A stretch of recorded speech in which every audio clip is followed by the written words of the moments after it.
नमस्कार, जय हिंद दोस्तों। मैं एडवोकेट नरेंद्र पारिक आपके अपने चैनल टॉप 7 वर्ल्ड में आप सभी का स्वागत करता हूं। AIBE ऑल इंडिया बार एग्जाम जो 17वीं बार 5 फरवरी 2023 को आयोजित किया जा रहा है, सौभाग्य से फर्स्ट बार ऑल इंडिया बार एग्जाम देने का सौभाग्य मुझे मिला।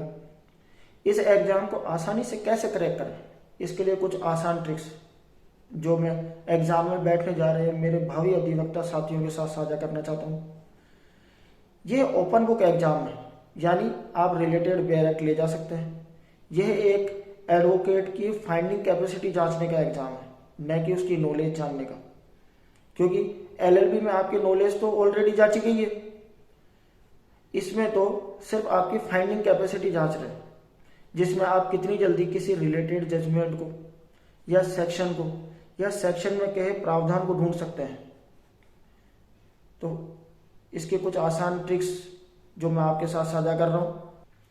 फर्स्ट, कोशिश करें जो क्वेश्चन आपको आते हैं सबसे पहले आप उन्हें करें। सेकंड, यदि किसी क्वेश्चन में उपरोक्त सभी का ऑप्शन है तो मोस्टली वही ऑप्शन सही होता है, या किसी क्वेश्चन के अंदर A या B या B या C जैसे बहुविकल्पी ऑप्शंस होते हैं तो आप उन्हें टिक करें। यदि कोई क्वेश्चन में डेफिनेशन से रिलेटेड कोई क्वेश्चन है तो आप एक्ट के सेक्शन 2 या 3 के अंदर जाएं, क्योंकि मोस्टली एक्ट्स के अंदर सेक्शन 2 और सेक्शन 3 डेफिनेशन क्लॉज से रिलेटेड होता है, जिससे आपका समय भी बचता है और आपको आसानी होगी ढूंढने में जल्दी। यदि किसी क्वेश्चन में जो ऑप्शन होता है उसमें अगर सेक्शन से रिलेटेड प्रावधान किए हुए हैं तो कोशिश कीजिए कि आप ऑप्शन को देखते हुए ही उन सेक्शन के अंदर फाइंड करें, जिससे आपको ढूंढने में भी आसानी होगी और आपका जल्दी आंसर भी आपको प्राप्त हो सकेगा, जिससे आपका समय भी बचेगा। नेक्स्ट, यदि कोई क्वेश्चन में किसी एक्ट के लागू होने के बारे में पूछा जाता है तो बेयर एक्ट के सबसे स्टार्टिंग में या उसके सेक्शन 1 को आप देख सकते हैं।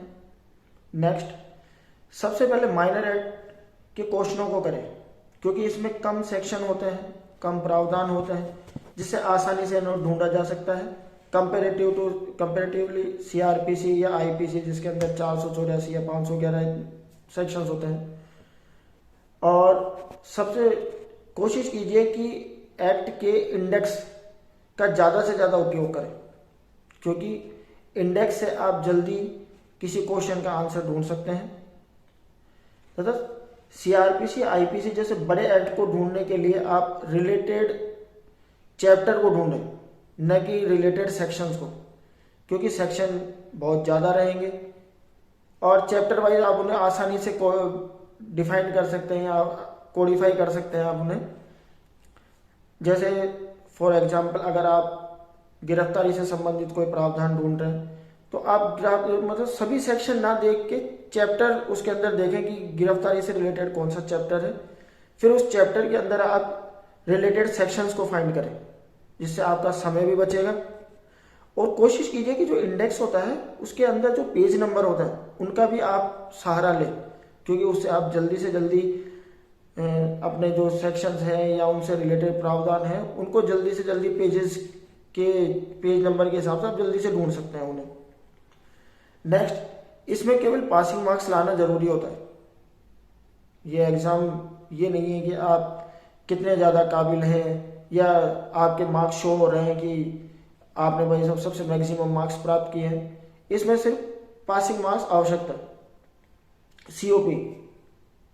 COP में कोई भी मार्क्स इसके अंदर आपके शो नहीं होते हैं, और जनरली जो जनरल हैं या OBC हैं उनके लिए 40% मार्क्स, और जो अदर कैटेगरीज हैं उनके लिए 35% मार्क्स लाना इसमें आवश्यक है। तथा इसमें नो नेगेटिव मार्किंग होती है। तो कोशिश कीजिए कि